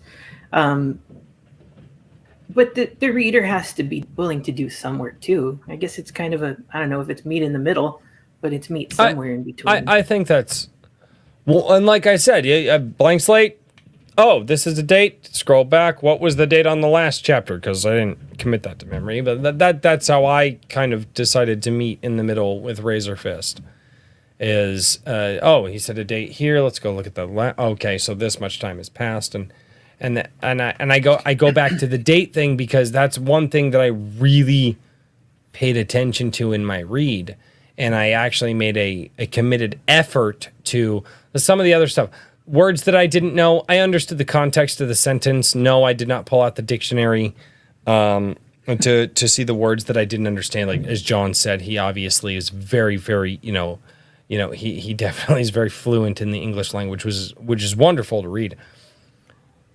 But I have read a lot of words. I've read a lot of words. I've read a lot of the same words many times. And in Razorfist book, I read a lot of words that I had read for the first time, and that was refreshing. Same. I'm gonna switch gears. Katie, did you have an answer to this, or? Nope, I thought TJ did a great job.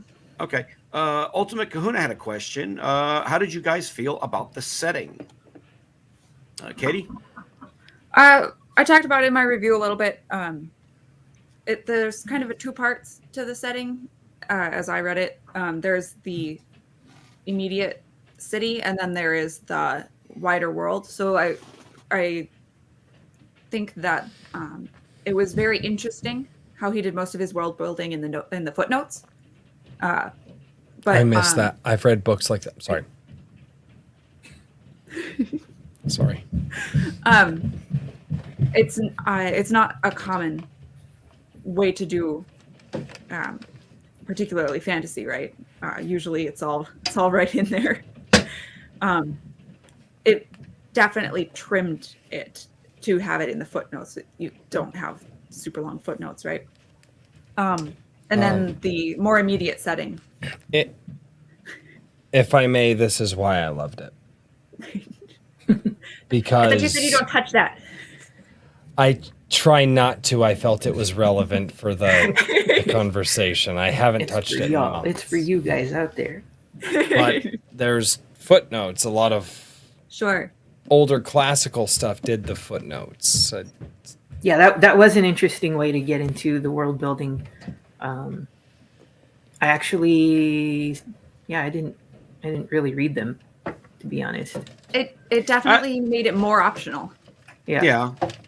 I did, because I did like the extra context. A few, I guess. Yeah. It did help out a little bit.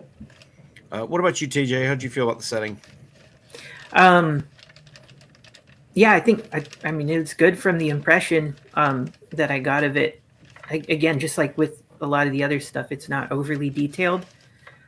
So you kind of just get it out of vibe. And there's a little bit of shorthand, I guess. Like some of the characters include tropes that make it kind of easy to figure out who's who and what to expect and all that. And the world is kind of the same thing. So like, we know this, it's not like steampunk, but it is like somewhere in between, I guess, medieval and like, I don't know when, like, there's not guns, right? I don't remember a mention of, was there guns? I don't remember a mention of so we're before that, probably because of magic, and maybe he gets into that. But yeah, so there's a little bit of shorthand just knowing the kind of genre that he's riffing on. So the whole Thief series, and anything kind of like that. Like we've seen a lot of, especially games with that type of setting. So it's really easy to imagine and kind of just fill in the rest. And then as he does reveal deeper details, that's where you can kind of revise whatever your headcanon was. And it just kind of makes things more clear. Royce, how did you feel about the setting? Manuvia. Overall,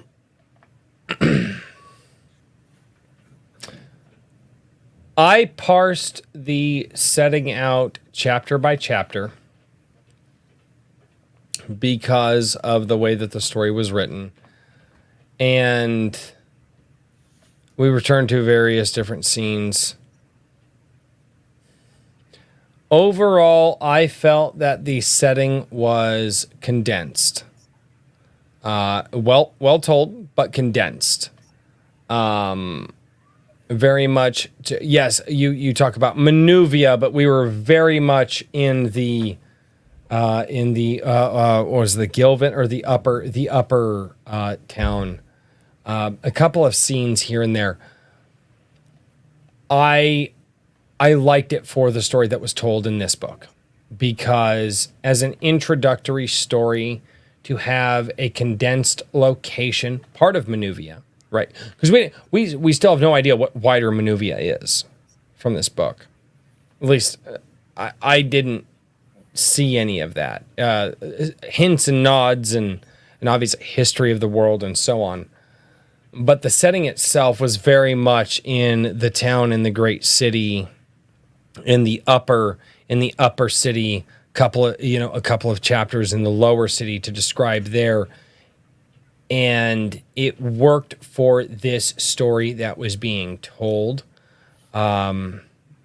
It was almost not like, and by almost, like, this could have been a negative for me, but I feel that it was in the Goldilocks zone of it. It was almost too small, but it fell right in the good zone. I don't feel that he ever went too far with it. Like he was on the too hot side, but I felt that he was almost on the too cold side, where he almost didn't go far enough with the wider world, but he went just far enough for it to fit the story. And yeah, that's probably a really long way to say that, like, he did tell it just right, but like if the line of just right is here and the line of just like bad is over here, like he was like, he was like right there. He potentially could have gone a little bit more, but overall it wasn't lacking. Okay, I had a very different feel. I was very satisfied with the setting. I felt like the setting. There are some authors that can take the setting and use it to great effect. Mm-hmm. I got one up here. Joshua Scott Edwards, The Ocean of Others. He has a city that called Luwoken, which he uses to great effect to really become its own character. R.H. Snow really did great in The Wasteland, right? She made The Wasteland basically the third character of her book, like I mentioned. And I think if he had kept going with more of kind of the spirit of the city, or digging into kind of the introspective aspects of what it's like being there, what the people are kind of like, it could have pushed it a little over the top. But as it was, I did kind of get the feeling it was more of a medieval fantasy-esque Gotham of sorts. The setting, for me, to be more concise, was the setting as perceived by Xerxes. I do not, in fact, feel that any other character throughout the story, we got the setting as descriptive from that character, or as the character described the world. Every time the world was described, it was very much from Xerxes. I don't think Coggins had a moment where he was paying attention to the wider world. Cirrus didn't. Welliver didn't. Rolf did not have that. All of it was, I felt, condensed to Xerxes' perception of the world, and that's where I say that he just crossed the line. I feel like if we would have had another character or two possibly give their perception of the setting, he could have still stayed in that Goldilocks zone. I feel that he just crossed the line with it because he did describe it well from one character's perspective. See, and I would hesitate to say that it's from Xerxes' perspective. I would say that the POV is more of a distant third person, because we have so many shots of us perceiving, as readers, as onlookers, perceiving Xerxes in the shadows, watching him do stuff that we aren't aware of what his goal is quite yet. He does that quite often. So I almost feel like the setting is more like that sort of classic noir stage/TV scene where it's meant to be a bit disjointed, a bit confusing as to how things connect exactly, to sort of underscore the moral ambiguity and corruption that is inherent in the city. And maybe it's just Razorfist's voice in this, but the way that he was writing it And I don't disagree with you because you're giving me something to think about there. My perception of was that in describing the world with the voice that he was using for kind of describing the world and following Xerxes, and then the voice that Xerxes had, and in those moments with Xerxes were very, very similar. And maybe that's why I feel that way. You gave me something to think about there. I might have to retract that statement the more I think about that.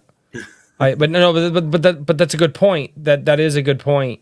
I came at the setting from more of a connecting it with thematic elements than connecting it with like, character, I guess. So maybe that's why I have that.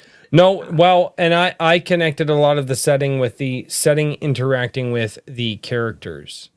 And so if you're connecting with thematic elements and I'm connecting with characters, we're coming from, okay, that it could, yeah. Interesting.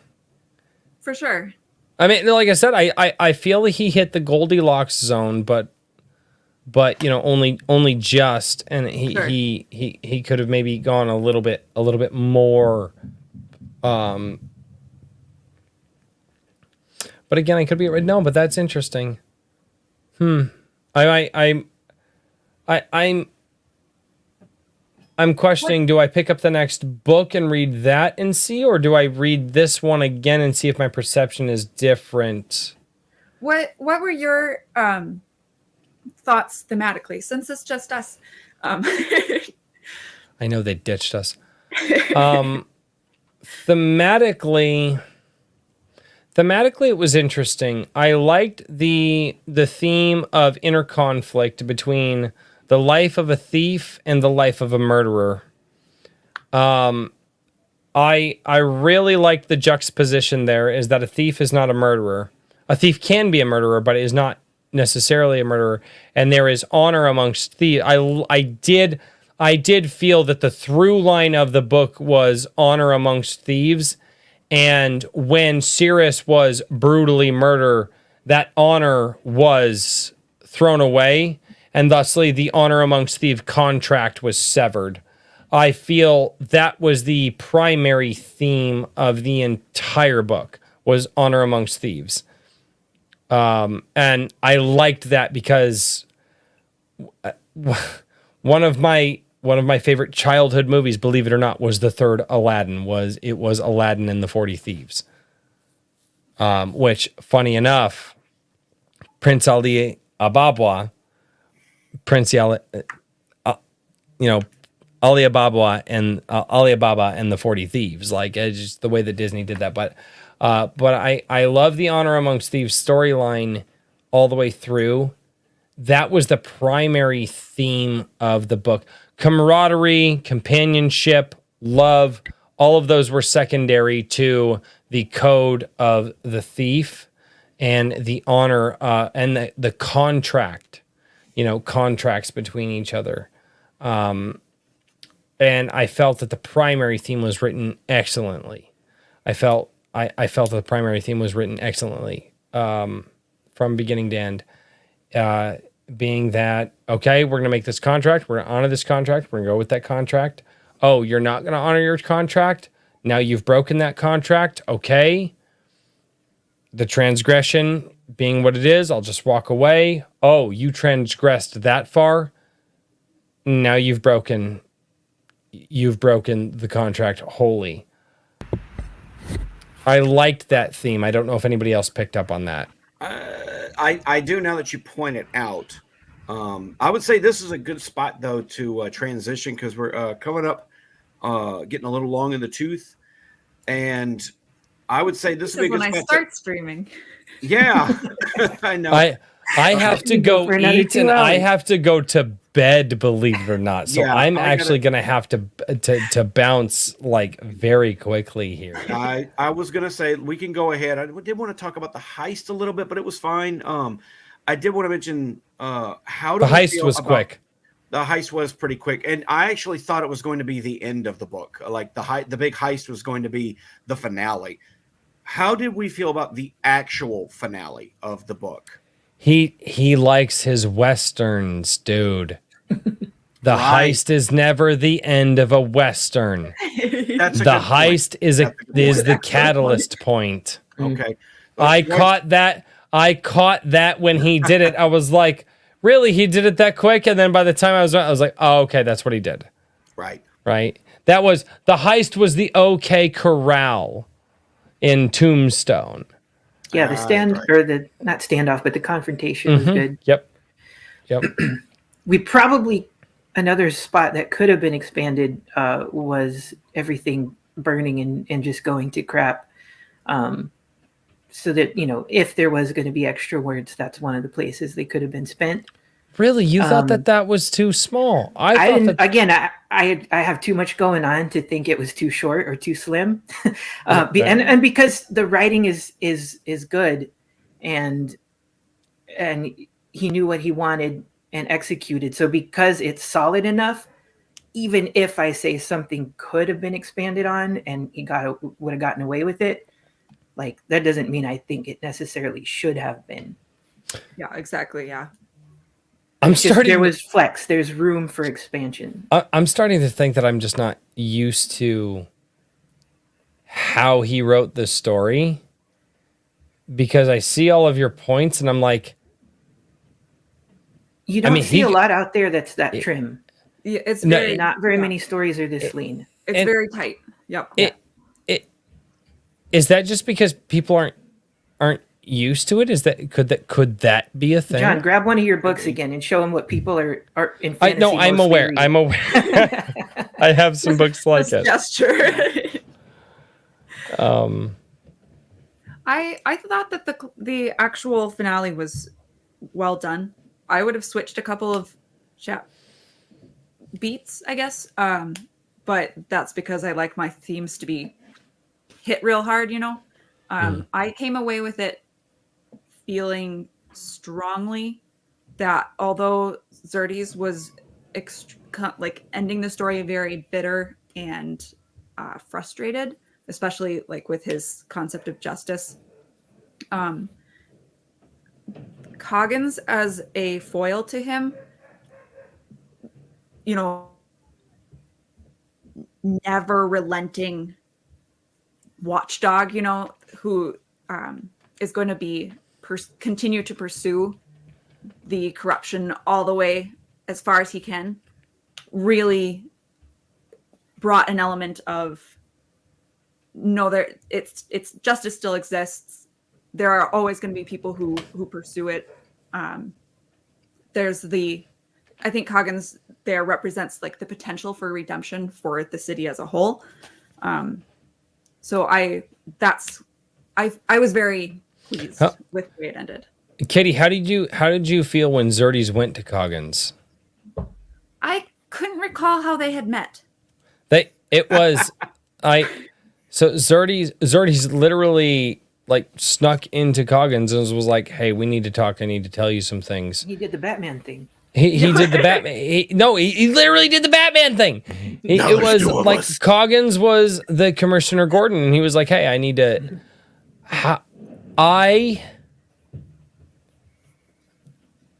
I loved that scene. That was probably the second best scene in the book to me. And it's short, and you don't even get any. There's no payoff to that scene until the end of the book, but he goes to him and he's just like, we need to talk. And you understand everything prior to that. You can make the assumption that Xerxes is telling to Coggins. And then that's how they get wrapped up in the end of the book. And I went, this man is so hurt and so broken, but so looking for justice. He is going to the man of justice and working with him to accomplish it while still accomplishing his brutal goal at the end. I enjoyed that short scene that they shared together. I will say, for my part, for the finale, probably one of my favorite things in fiction or in video games in a lot of narrative sense is exactly what Xerxes did. You've got two opposing forces, and he ends up tricking the end. Like in video games, I love doing that, being able to pit the enemies against each other, and essentially do your job for them. Do their. I love it. So I was really enjoying him first going around burning down their assets. Seeing all that mostly from their perspective was very gratifying. Because there's nothing I love more than watching the villains get frustrated and pissed off that their plans are going wrong. Okay. The good guy doesn't. The good guy is John, burning all their shit down for them. I've got to say this. I am so glad that Razor Fist did not do the cliche of the villains realize that they weren't set up, that they were set up. I was for sure. Right at the last second when it's too late. They were going to start to fight, and then they were like, wait, you didn't set me up? No, I didn't set you up. Who set you up? I'm like, I don't know who set me up. Did you set me up? No, I didn't. And he didn't do that. And I'm like, thank God. Because you're used to the cliches. And he did. Oh, dude, I thought that was coming, and I'm so glad it didn't. No, he let them fight. Yes. Yeah, he did the thing, and it all came crashing down around. I think the last one that was left alive realized a little too late, didn't he? That he ended up burning alive. Mm-hmm. Because he let him know. Yeah. Xerxes just stood there in the burning building for way too long. Yeah. Like, get out. Come on, you gotta savor it. Yeah, it's like the roof can fall any moment, but here I am. And that was the wrath. God, that was that man when he said what stood up in that moment was not Xerxes anymore. When or that phrase that he said, what stood up in that moment was not the man. I'm like, in my mind, I'm like, I know exactly what stood up there. Yeah. I know what stood up there. I have been so angry in my life, sadly, that I have stood up not the same person as I was the moment before. And as soon as he said that, I was like, I know who this man is. I know what his goal is. I don't know how he's going to pull it off, but I know who this man is. And that was that damn it. All right. All right. The retribution was very satisfying, and I enjoyed that. It was a really good finale. So before we sign off, I don't think we got as many folks here as we did when we started. Thank you to everybody who did stay through. Do we want to vote on the next? See if anyone who's listening, we're going to vote on to see what our next book is going to be. And all right. Did everyone bring their choice? I've got to look it up in the Twitter because I say it wrong all the time. Black Knight would kill me for saying it wrong. But my vote for the next book is Black Knight's Velen? Velen. Black Knight's Velen. Oh, you already have it, you son of a bitch. Because I want to see how Black Knight handles a novella versus his very first Star Shatter, which I know his first Star Shatter was 5 years ago. But that is my vote, is Black Knight's Velen. What is your vote, TJ? I want everybody to read Fenton Wood. Now, this is the new one. We could also do Nightland Racer, which I loved. But he's maybe my favorite indie author, besides myself, or very close. I'm starting to get raspy. Sorry about that. But yeah, this is the new one. It's shorter than Nightland Racer, and he goes super hard on the like old school hacking elements. And which one? What? Hold up the title for me for a second. Hacking Galileo. Sorry, I am. And don't mind the presentation. I think he did this on purpose. No, absolutely. I'm doing a poll in the chat right now on my stream. I can't do it on John's. Yeah, this one or Nightland Racer by Fenton Wood, I think would be good. Or really anything. He's just so good. John or Katie? This is a good October one. What is that one? Invocations of the Submortal by William Jeffrey Rankin. Wait, what is it? Invocations of the Submortal. All right. I'm just going to type in because I've got limited Submortal. This one's a good, like, creepy. It's horror. All right. John, what's yours? I had a very similar thought to Katie. Our next book club will probably be in October. So I was thinking. Don't rush me. I was thinking, something appropriate thing, but rather than horror, I was going for a creature feature. This is Hydra's Wake by Daniel Jones. He's not Iron Age, but man, I love a good creature feature, and I was planning on reading this anyway. All right. This cover is fucking awesome. Yeah, it's really good. It's not a novella, but it's not that thick either. How many pages is it total? Is that like 300? This is 264. All right. So far, Hacking Galileo is at 50% out of all 4 that we just put up. I got to do that on mine. Hydra's Wake. Oh, my God. Hacking G and Hydra's Wake are going at it. Submortal. BK's Villain, Black Knight's Villain is not Hydra's Wake. Is everybody over on your channel? Is that what it is? I don't know. Well, I put up the poll. I said we should have put up the poll, and you didn't put up the poll, John. I said this thing. I did. John, I love the fuck out of you, and the reason I love the fuck out of you is because you're a blue-collar guy like me, and you know exactly the type of shit that I give to people.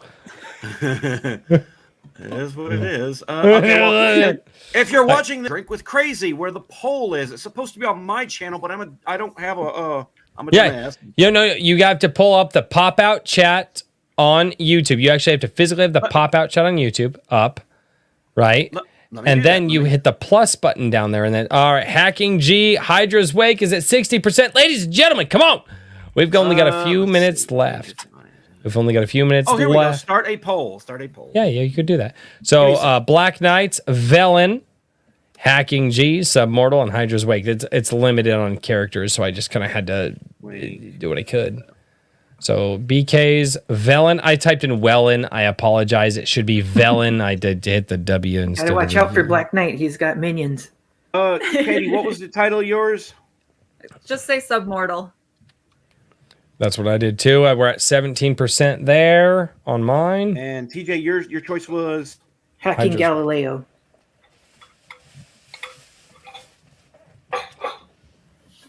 Oh, I'm gonna be tired tomorrow. Yeah, I gotta take the kids to a oil rig.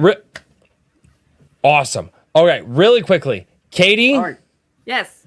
Guys, if I came across combative to you this evening. Likewise.